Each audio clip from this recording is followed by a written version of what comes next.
마태복음에는 5개의 설교가 있습니다. 5장부터 7장까지 산상설교, 산상수훈, 그리고 10장으로 가게 되면 예수님이 제자를 파송하는 파송설교가 있고요. 13장은 천국 비유설교가 있습니다. 그리고 18장으로 넘어가면 예수님의 공동체 설교, 그리고 오늘 말씀과 관련된 24장과 25장은 예수님의 종말 설교입니다. 마태복음에는 5개 설교가 들어가 있어요. 왜 5개의 설교냐?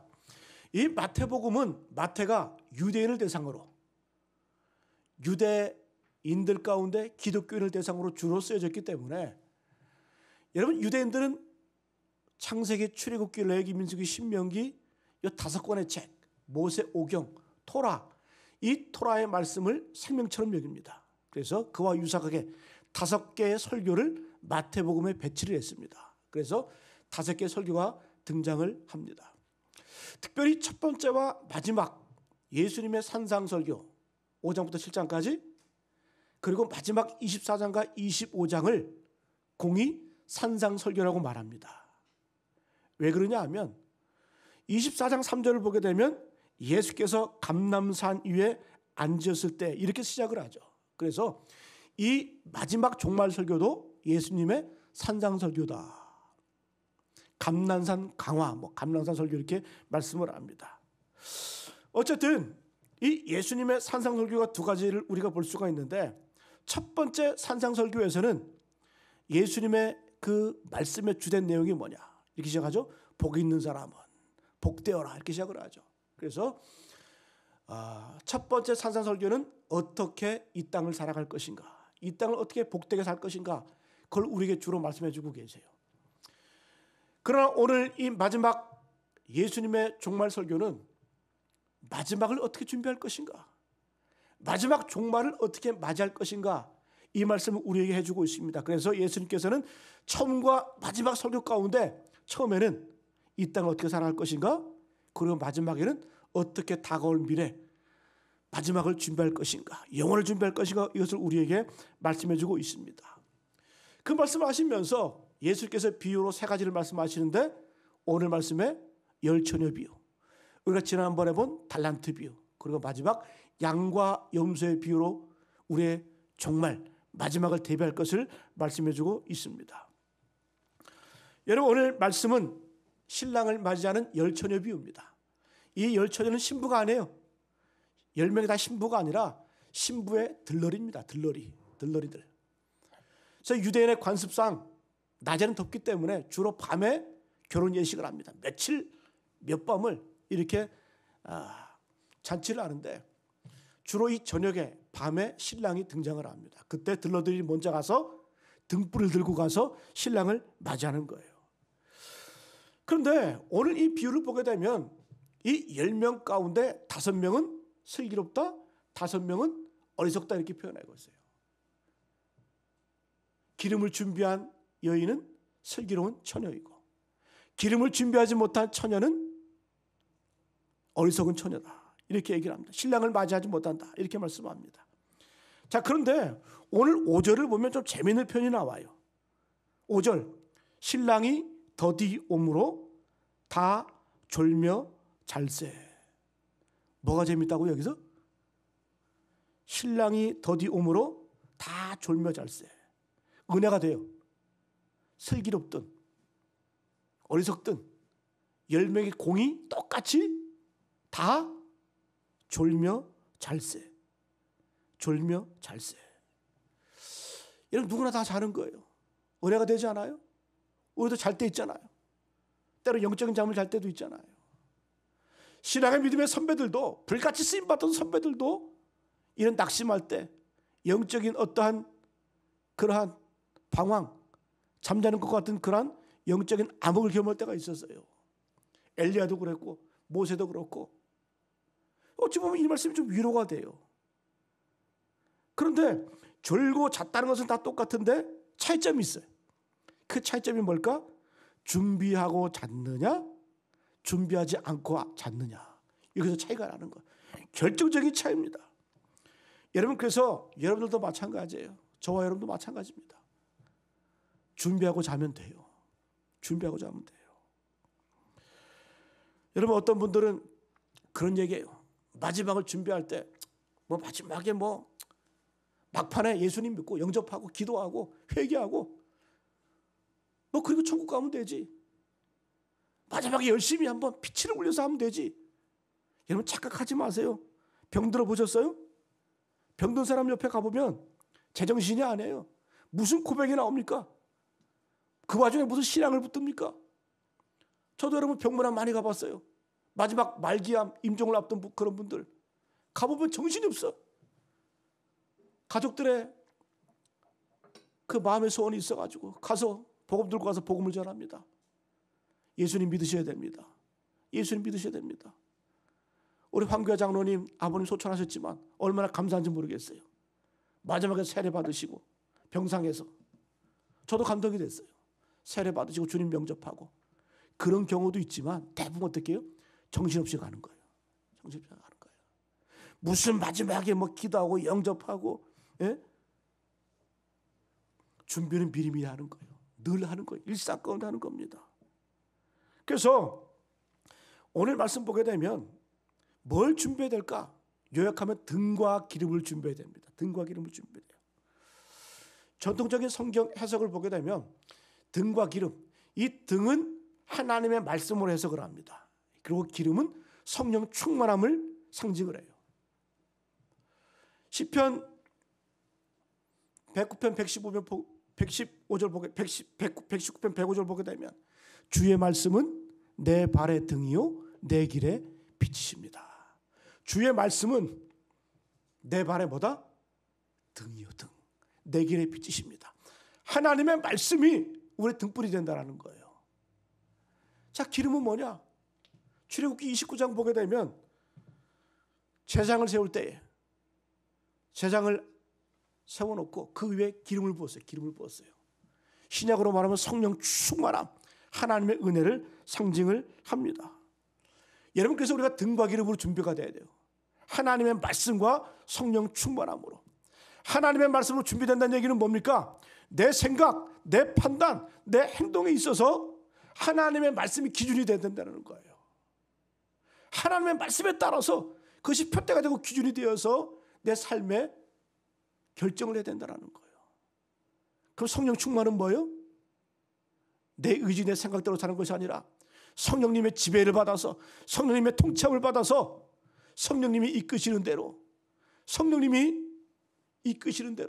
삶을 살아가는 것이 바로 성령님의 인도함을 받는 겁니다. 그게 뭐예요? 등과 기름이에요. 등과 기름. 자, 그런데 오늘 말씀 보면 좀 특이한 게 있어요.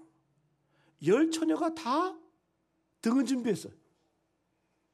5명만 등이 있는 게 아니라 10처명이 다 등이 있어요. 등이 있는데 5처녀만 기름이 있는 거예요.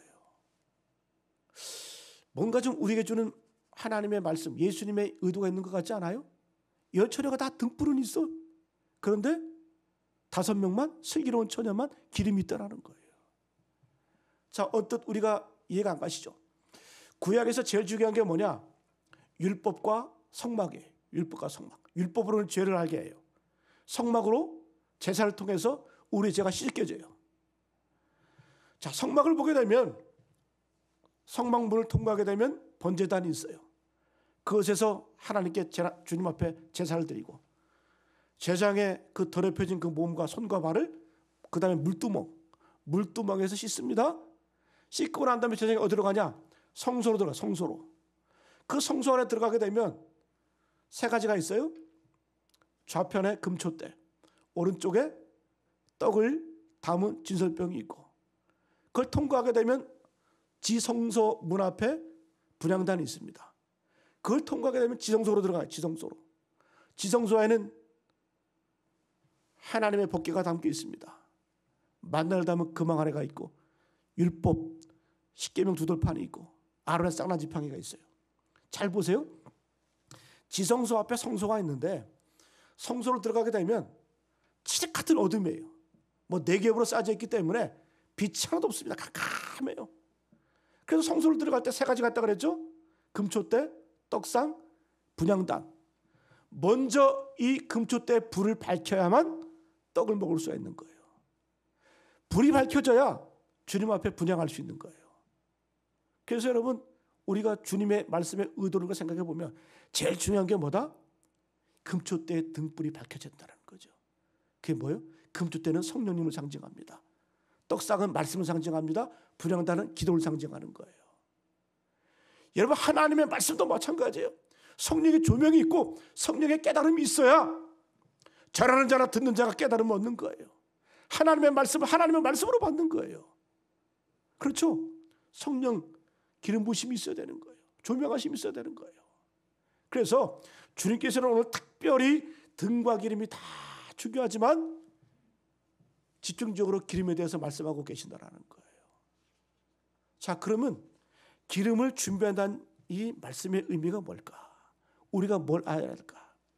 한번 따라합니다. 성령 안에서 살라. 성령 안에서 살아. 이게 기름을 준비하는 거예요. 여러분, 지혜롭게 사는 길은 성령 충만함으로 사는 겁니다. 성령님의 인도를 받는 거예요.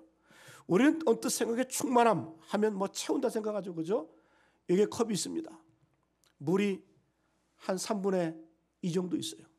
이걸 가지고 우리가 충만하다고 말하지는 않아요. 가득 차가지고 찰랑찰랑 흘러넘칠 때 이걸 충만함이라고 말해요. 충만함, 흘러넘치는 것, 압도적인 것. 그런데 여러분, 우리가 늘 충만합니까? 우린 깨진 항아리 같지 않아요? 맨날 본드로 때우고 접착제로 붙여봐야 밑 빠진 쪽에 불 붙기, 물 붙기. 오죽하면 성령을 소멸치 말라고 그러잖아요. 어떨 때는 성령 충만한 것 같아. 순교도 할 수 있을 것 같아. 근데 어느 순간 엘리야처럼 로뎀나무 아래에서 낙심해서 죽기를 구하고 하나님 원망하고 그럴 때 있잖아요, 그죠? 그래서 여러분, 성경에서는 이 충만하다는 단어를 사용하지만 주로 어떤 단어를 많이 사용하냐? 사도 바울은 뭐뭐 안에, en Christos, in Christ, 그리스도 안에, 성령 안에, in Holy Spirit. 이걸 강조하는 거예요. 그러니까 에베소서 1필리포스 한번 읽어보세요. 주 안에, 그리스도 안에, 주님 안에, 이런 표현이 많아요. 그래서 여러분, 우리가 성령 충만을 어떤 뭐 채운다 그런 의미를 생각하지 마시고 성령 안에 잠긴다 생각하세요. 여러분, 깨진 독, 깨진 컵을 채우기 위해서 어떻게 돼요? 물 안에 집어던져 버려야 돼요. 그렇지 않겠어요? 그러면 깨지든지 부서지든지 어떤지 간에 늘 채워져 있는 거예요. 여러분, 주님 품 안에 잠기는 거예요. 성령 안에 잠기는 거예요. 그래서 성령이 나를 이끌어가는 거예요. 내가 성령을 이끌어가는 게 아니라. 여러분, 이게 뭐다? 성령 충만인 줄로 믿습니다. 그래서 무조건이에요. 성령의 지배를 받아야 돼요. 성령 충만함이 있어야 돼요. 자, 그러면 어떻게 우리가 성령의 충만함을 받을까? 구약 성경을 보게 되면 하나님의 필요할 때마다 쓰실 그 사람들마다 하나님이 임재하셔서 여호와의 영으로 함께 하셨어요. 그러나 신약시대에 넘어오면 하나님을 믿는 모든 사람들, 예수님을 영접한 모든 사람들, 하나님의 자녀가 된 모든 사람은 다 어떻게 해요? 하나님의 영으로 충만할 수가 있어요. 젊은이나 노인이나 자녀나 어린아이나 다 성령으로 충만할 수 있어요. 그럼 어떻게 성령으로 충만해요? 기도밖에 없어요. 기도밖에. 기도로 성령 충만해지는 거예요. 그러면 기도 그냥 해서 되냐? 그냥 식사기도 중심으로 그냥 습관적으로 기도하면 되냐? 성령 충만이 절대 그렇지가 않아요. 성령 충만은 언제 오느냐? 흘러넘치는 압도적인 기도가 있어야 돼요. 흘러넘치는 기도가 있어야 돼요. 이런 고백이 나와야 돼요. 그래야 여러분 어떻게? 성령 충만함이 임하는 거예요. 모세를 볼까요? 모세는 이스라엘 백성들이 우상 숭배했어요. 금송아지 만들어 놓고 아론을 중심으로 이 송아지가 우리를 애굽에서 인도해낸 신이다. 하나님이 진노하셨죠. 내가 이 백성을 멸할 것이다. 그때 모세가 어떻게 합니까? 그때를 회상하면서 신명기에서 신명기 9장 25절 말씀에 그때 여호와께서 너희를 멸하겠다 하셨으므로 내가 여전히 40주 40야를 여호와 앞에 엎드리고. 다시요. 그때 여호와께서 너희를 멸하겠다 하셨으므로 내가 여전히 40주 40야를 여호와 앞에 엎드리고 민족의 위기 앞에, 우상 숭배하는 그 민족의 위기 앞에 모세가 엎드렸어요. 그냥 엎드린 게 아니라 40주를 42일 밤낮으로 하나님 앞에 기도하며 엎드렸어요. 하나님이 바꿔주잖아요. 하나님은 작정했어. 이스라엘 백성을 멸망시키기로. 그러나 모세의 그 기도를 통해서, 압도적인 기도, 흘러넘치는 기도를 통해서 하나님이 바꿔주시잖아요. 멸망 안 하시잖아요. 여러분, 하나님의 역사는 언제 나타나느냐? 이런 기도를 통해서, 충만함을 통해서 나타나는 줄로 믿습니다. 여러분, 우리 인생 가운데 문제가 있어요. 어려움이 있어요. 그럼 어떻게 돼요? 모세처럼 기도하면 되잖아요. 40일 주야로 기도하면 되잖아요. 그래도 하나님의 응답이 없어? 그럼 하나님 살아계신 거 아니죠? 맨날 우리는 죽겠다, 힘들다, 어렵다, 그러면서 왜 기도 안 하세요? 우리가 일평생 살아가면서 생사를 거는 기도 한 번 해보셨어요? 여러분, 그런 기도가 없으니까 능력이 없는 거예요. 역사가 없는 거예요. 여러분, 힘들다고 하지 말고 힘든 만큼 기도해 보시기 바랍니다. 어떻게 해요? 흘러넘치는 기도, 흘러넘치는 기도, 압도적인 기도. 여러분, 삶에 변화되지 않을 것이 없어요. 이런 기도가 될 줄로 믿습니다. 우리 한국 사회도 잘 알려진 존 맥스웰, 이분은 원래 목사님이에요. 뭐 리더십 강사가 아니에요. 이분은 원래 목사님인데 워낙 세계적으로 탁월한 리더십 강의를 잘하기 때문에 뭐 영상 같은 데 보면은 뭐 체육관 같은 데 막 어마어마하게 막 수만 명 모아놓고 리더십 강의하고 그러잖아요. 그죠? 근데 이분이 원래는 목사님이었어요. 근데 이 존 맥스웰 목사님의 책 가운데, 초창기에 쓴 책 가운데 기도 동역자라는 책, 기도 동역자. 근데 그 책을 보게 되면 이런 내용이 있어요. 존 맥스웰이 이런 얘기를 합니다. 사도행전 2장을 보라. 사도행전 2장을 보면 초대교회인 예루살렘 교회는 10일 동안 기도하고 10분 설교했다고 한다. 그렇잖아요. 사도행전 2장의 사도 베드로의 설교가 읽어보면 10분이면 끝나요. 초대교회는 10일 동안 기도하고 딱 10분 설교했다. 그랬더니 3,000명을 얻었다. 사실이죠. 그런데 현대교회는 어떤가? 현대교회는 10분 기도하고 10일 동안 설교한다. 바뀐 거죠. 10분 기도하고 10분 동안 10분 기도하고 10일 동안 전도한다. 그래서 겨우 3명 얻는다. 저는 말씀 준비하면서 제 마음가운데 과연 우리는 뭘 하고 사는가? 교회에서 봉사한다 그러고 섬긴다 그러고 전도한다 그러고 과연 나에게는, 우리에게는 흘러넘치는 기도가 있는가? 흘러넘치는 기도가 있는가? 여러분, 무슨 의미예요? 승리의 관건은 기도에 있다라는 거예요. 그런데 기도가 쉽지 않죠. 영적 싸움이기 때문에 사탄의 방해가 있어요. 이걸 뚫고 나가야 된다는 겁니다. 여러분이 인생의 문제 앞에서 좌절하지 마세요. 인생의 문제 앞에 넘어지지 마세요. 그거를 돌파하는 그런 기도가 우리 가운데 있기를 간절히 축복합니다. 제가 예전에 들은 얘기가 있어요. 얼마 전에 작고 하신 조영규 목사님. 세계가 낳은 참 위대한 인물이죠. 이분은 그런 얘기 있더라고요. 이분은 설교하기에 앞서서 외부 집회 나가시면 설교하기 전에 방에서 안 나오신대요. 왜 안 나오냐? 4시간 길어요. 4시간. 그래서 이 강사를 접대하는 분이 기다려도 안 나오니까 4시간 동안 앉아서 기도하고 계신 거 보니까 궁금해서 물어봤대요. 목사님 나오실 때. 목사님, 도대체 4시간 기도하면 무슨 느낌이 드십니까? 그랬더니 조영규 목사님 대답하기를 웃으면서 온몸이 찌릿찌릿하지. 그러시더래요.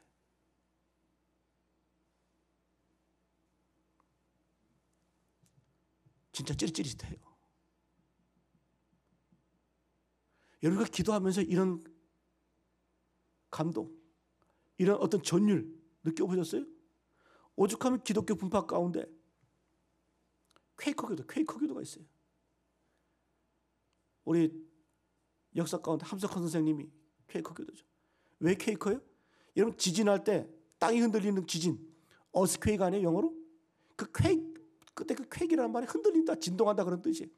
그 퀘이커 교도들은 예배 드릴 때, 말씀 들을 때, 찬양할 때 막 진동해. 왜? 성령 강림을 경험하는 거예요. 찌릿한 거예요. 막 감동하고 진동이 일어나는 거예요.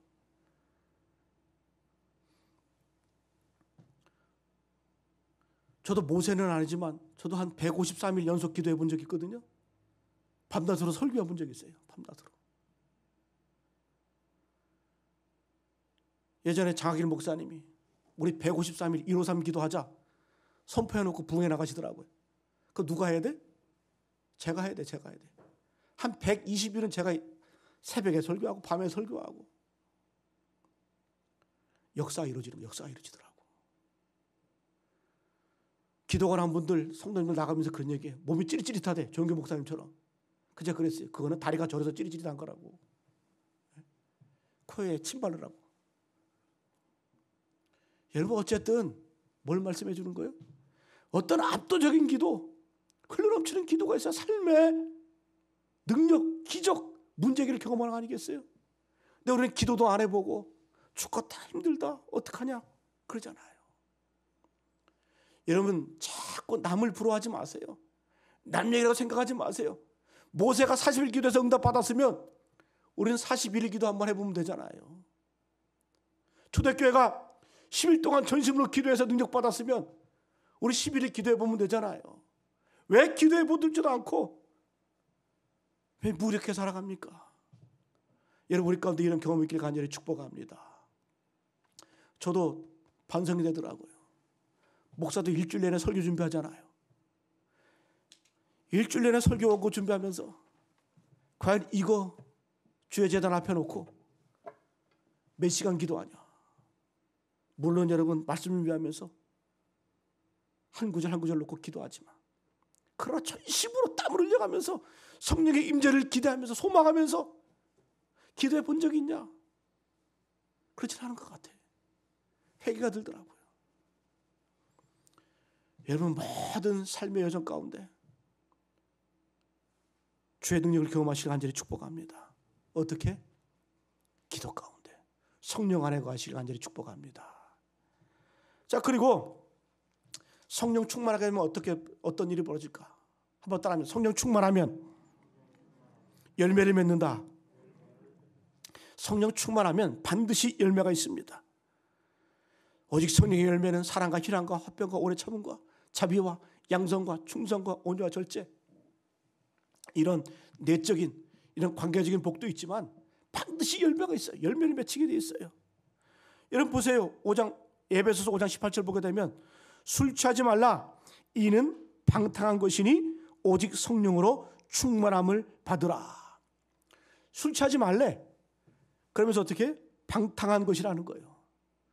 여기서 말하는 이 방탕은 탕자한테 쓰던 말이에요. 누가복음에 보면 탕자가 먼 외국에 가서 아버지 재산을 허랑방탕하게 썼다 그러잖아요. 그죠? 이 허랑방탕과 방탕이 같은 말이에요. 소비했다, 낭비했다 그런 뜻이에요. 술 취하면 그렇게 된다는 거예요. 여러분 술 먹어보세요. 이틀은 그냥 버리는 거예요. 좀 과음해 보세요. 3일은 그냥 날아가는 거예요. 술 취하지 말라 그러는 거예요. 왜? 방탕한 것이니. 그 다음에 어떻게? 오직 성령으로 충만함을 받으라. 그러면서 사도 바울은 세월을 아끼라고 말씀하잖아요.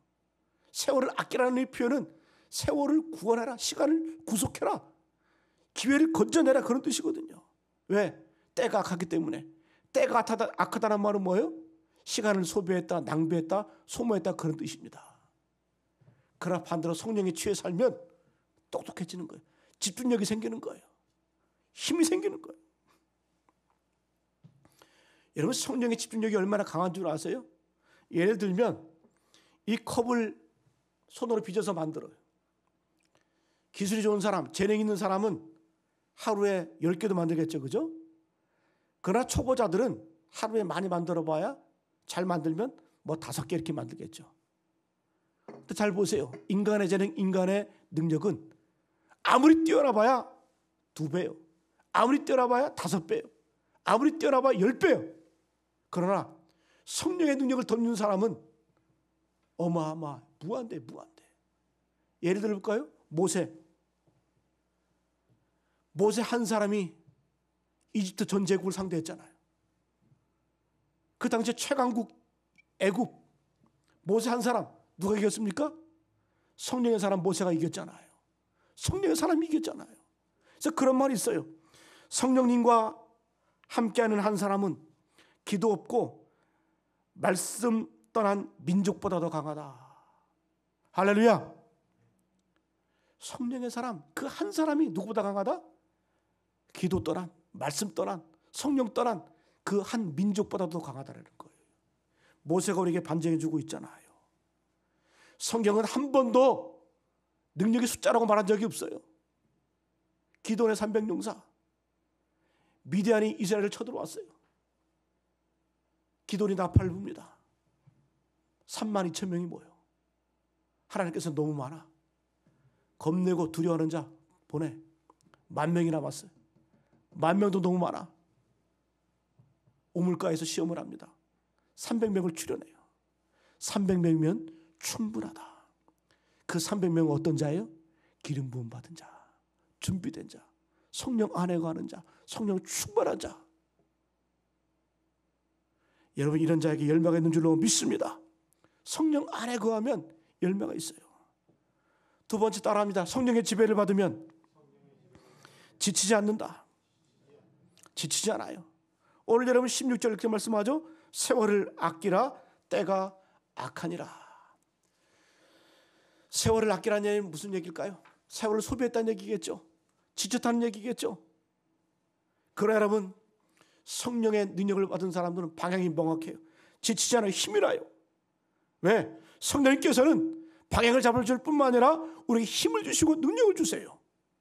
그래서 성령의 능력으로 말도 해야 되고 봉사도 해야 돼. 베드로전서 4장 11절 보게 되면 만일 누가 말하려면 하나님의 말씀을 하는 것 같이 하고 누가 봉사하려면 하나님이 공급하시는 힘으로 하는 것 같이 하라. 우리가 말하고 봉사할 때 있잖아요. 그럼 어떻게 하라? 누가 말하려면 하나님의 말씀하는 것 같이 하라는 거예요. 쓸데없는 말, 힘 빠지는 말 하지 말고 하나님의 말씀과 같이 하라는 거예요. 그 다음에 누가 봉사하려면 하나님이 공급하시는 힘으로 하는 거. 하나님이 공급하시는 힘으로 하는 것 같이 하라. 왜? 하나님이 공급해 주시면 지치지 않아. 힘들지 않아. 번아웃 되지 않아요. 충만해요. 여러분 예를 들면 여러분 호롱불 아니 호롱불. 저는 호롱불을 봤어요. 저는 워낙 시골 살아가지고 우리 동네 5살 6살 때 전기가 들어왔어요. 그 호롱불이 기억이 나요. 그 살 때. 호롱불을 보게 되면 어때요? 등이 있고 밑에 기름이 있죠. 그죠? 위에 심지가 있어요. 심지. 딱 열고 심지에다 성냥으로 불을 딱 붙이면 심지가 타면서 끓음이 있어요. 끓음이. 근데 잘 보세요. 심지가 타는 거예요? 밑에 있는 기름이 타고 오르는 거예요? 기름 없고 심지만 있으면 금방 타다가 끓음 와요. 냄새만 나요. 그런데 여러분 놀란 건 뭔지 아세요? 심지에 불을 딱 붙이잖아요. 그럼 기름이 쫙 올라와서 불이 꺼지질 않아요. 여러분 우리가 봉사할 때 왜 힘들어요? 자꾸 나를 태우려니까 그래. 태우려니까 냄새나는 거예요. 태우려니까 지치는 거예요. 여러분 성령의 능력이 없으면 자기 몸이 타들어가. 탈진해. 그러나 성령이 함께 하시면 어떻게 해요? 끊임없는 그 공급해 주는 힘으로 충만하게 된다는 거예요. 그래서 여러분 우리가 성령 충만해야 돼. 여러분 반대로 성령의 은혜, 성령의 충만이 사라지면 어떡할까? 하나님의 말씀이 안 믿어져. 남 얘기 같아. 그리고 마귀가 던져주는 근거 없는 그 얘기가 자꾸 믿어져. 사람의 소리를 듣게 돼. 누구처럼? 사울왕처럼. 사랑의 전쟁에서 돌아올 때에 어린아이들이 노래하잖아요. 사울이 죽인 자는 천천히요, 다윗이 죽인 자는 만만이다. 왜? 성령 충만하지 않으니까 큰 소리가 들리는 거예요. 애들 소리가. 왕이 난데 나겐 천을 돌려? 그리고 다윗은 골리앗 죽여, 아무리 골리앗을 죽여도 다윗에게는 만만, 억을 돌려? 이게 말이 돼? 성령 충만함이 사라지니까 사람 소리가 들리는 거예요. 자기 귀에 맴도는 거예요. 떠나지가 않는 거예요. 그걸 믿는 거예요. 또 믿음대로 됐죠. 사울은 천천히 죽어갔잖아요. 천천히 망했잖아요. 다윗은 만만, 억소리 나게 축복받잖아요.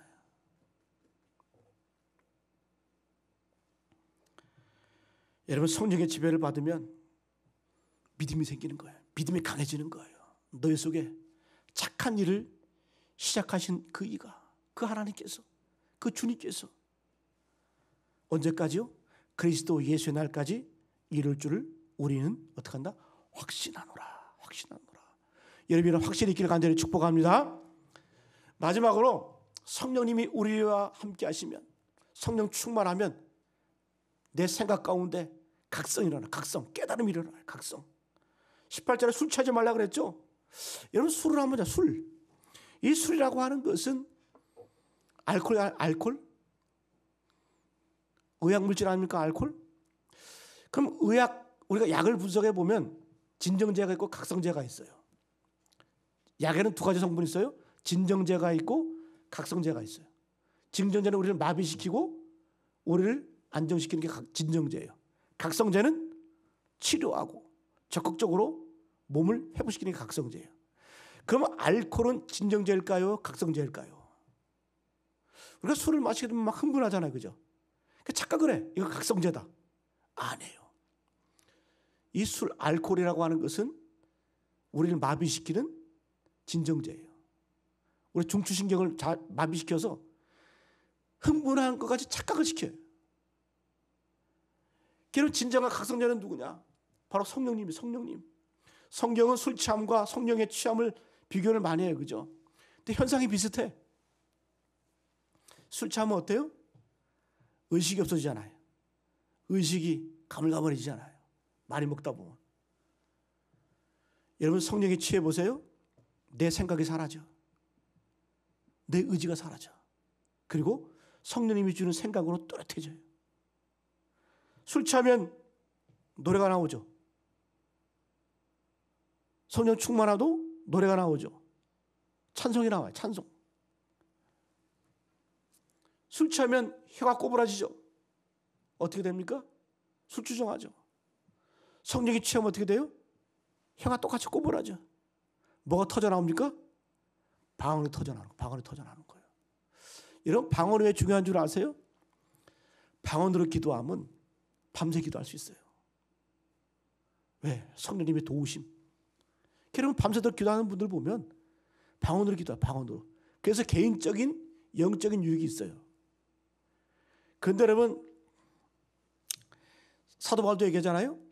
예언은 어떤 교회 덕을 세우고 방언은 우리의 개인적인 덕을 세운다 그러잖아요.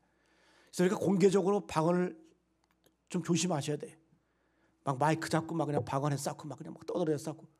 예? 그건 개인적인 어떤 은사이고 개인적인 은혜이기 때문에 늘 기도할 때, 내가 혼자 기도할 때 방언으로. 여러분, 코로나 때문에 교회 벼 있잖아요. 문은 항상 열어놨어요. 교회 오셔가지고 아무도 없을 때 소리 내면서 방언으로 기도하시고 통성으로 기도하시고 외쳐보세요. 여러분, 기회 아닙니까? 여러분, 성령 충만하면 판단력이 분명해집니다. 어영부영 살지 않아요. 집중할 수 있는 그런 능력이 우리에게 주어지는 줄로 믿습니다. 할렐루야. 제자들이 똑똑해졌잖아요. 사도행전 4장에 보게 되면 제자들이 막 복음을 전하니까 사람들이 막 깜짝 놀라는 거예요. 이 사람들이 본래는 학문이 없는 범인인 줄 알았거든요. 보통 사람인 줄 알았거든요. 근데 성령 충만하고 사도 베드로가, 사도 요한이 막 복음 전할 때 보니까 기가 막히거든요. 술에 취했다고 막 놀리는 거예요. 근데 아니죠. 여러분 성령 충만하면 똑똑해지는 거예요. 성령 충만해서 막 눈이 뒤집히고 막 뒤로 막 넘어가고 뭐 그런 현상도 있을 수도 있어요. 그러나 그런 성령의 현상일 뿐이 성령의 본질은 아니에요. 성령 충만하게 하면 어떻게 돼요? 똑똑해지는 거예요. 또렷해지는 거예요. 능력이 생기는 거예요. 힘이 생기는 거예요. 왜? 내 힘으로 사는 것이 아니기 때문에. 여러분 기도의 용사 되셔서 영적으로 열매 맺으시고 그리고 충만한 가운데 하나님 주시는 그런 생각, 판단, 의지로 사시길 간절히 축복합니다. 마지막으로 여러분 영적인 고기압이 되시길 축복합니다. 여러분 바람은 언제 불을까요? 고기압과 저기압 있으면 고기압에서 저기압으로 기압 변동에 의해서 바람이 불죠. 언제 겨울이 와요? 북쪽 한라인 고기압이 밑으로 내려올 때 겨울이 옵니다. 추워지는 거죠. 언제 여름이 옵니까? 남쪽에서 온난한 고기압이 점점 올라와서 추운 기압을 몰고 나가는 거예요. 이제 봄이 옵니다. 따뜻한 고기압이. 그럼 어떻게 돼요? 땅이 녹아요. 바람이 불어요. 계절이 바뀌어요. 이러면 우리 인생도 마찬가지입니다. 기도를 통해서 성령 충만함을 통해서 내 인생 가운데 성령의 바람이 불면 동토화도 같은 딱딱했던 내 심령이 변화가 돼요. 부드러워져요. 열매를 맺어요. 생명이 돋아나기 시작을 합니다. 우리가 그런 거 경험해봐야 될 거 아니에요? 성령 충만함을 통해서. 여러분 그래서 우리가 남 탓할 필요 없어요. 한국교회가 왜 이러냐? 우리의 모습이 왜 이러냐? 내가 바뀌면 돼요. 내가 영적 고기압이 되는 거예요. 내가 먼저 변화가 되면 어떻게 해요? 이 자리에 앉아있는 한두 분만 변화가 되면 내가 고기압이 되어서 옆에 사람까지 바람이 불게 하는 거예요. 영향을 미치는 거예요. 저는 솔직히 그래요. 저도 여러 교회 거쳐봤지만 성령의 변화를 받은, 성령의 능력을 받은 그 몇 사람이 바람이 불기 시작하면은 그 바람을 통해서 어떻게 교회가 새로워지고 능력을 입고 하나님의 역사가 일어나더라고요. 여러분들 남 얘기하지 마시고 내가 영적 고기압, 영적인 주인공이 되시길 간절히 축복합니다. 모세가 40일에서 난 40일이나 할 거야. 초등학교 교인들이 10일 동안 열심히 기도했으면 나는 11일, 20일 할 거야. 그런 자를 누가 감당합니까? 그게 성령 충만함인 줄로 믿습니다. 민족이 변하는 거예요. 앵글로 섹슨족, 무식한 그런 민족 아니었어요? 해적질하고 때로는. 그러나 그곳에 복음이 들어가고 성령이 충만해지다 보니까 꺼지지 않는 대영 제국을 이루잖아요. 게르만 민족, 이 게르만, 야만이라는 뜻 야만, 게르만. 그 게르만족 가운데 복음이 들어가고 성경이 들어가고 성령 충만해지니까 세계를 지배하게 되었잖아요. 여러분 오늘날의 법, 정치, 경제 근간이 뭔 줄 아세요? 독일에서 우리의 이 법, 헌법 체계가 독일의 그 성문법을 따라갑니다. 저도 철학을 전공했지만 철학 독일어 못하면 철학 못해요. 왜? 근현대 철학이 다 독일에서 나왔기 때문에. 독일어를 깊이 아는 것만큼 철학의 깊이가 언제부터 독일이 마틴 루터가 성경을 번역하고 독일어로 천국에 성령이 전파가 되고 성령이 불때 일어날 때 세계를 지배하게 되고 그 민족이 득서게 되잖아요. 여러분 개인도 마찬가지고 민족도 마찬가지입니다. 오늘 여러분 말씀 마치겠습니다. 주님께서는 비유를 통해서 마지막을 어떻게 준비할 것을 우리에게 보여주고 계세요. 등과 기름이에요. 등과 기름. 특별히 오늘 말씀에 기름에 집중했는데 이 기름이 상징하는 건 뭘까요? 기름은 우리의 기도를 통해서 그 성령 충만함이 있어지는 거예요. 그 성령 충만함을 통해서 우리 삶의 변화가 있고 능력이 나타나고 또 이 세상에 감당할 수 없는 그런 파워, 영적인 파워가 있게 되는 줄로 믿습니다. 내가 이 성령의 역사의 주인공이 되시기를, 저와 여러분 되시기를 간절히 축복하며 기원합니다.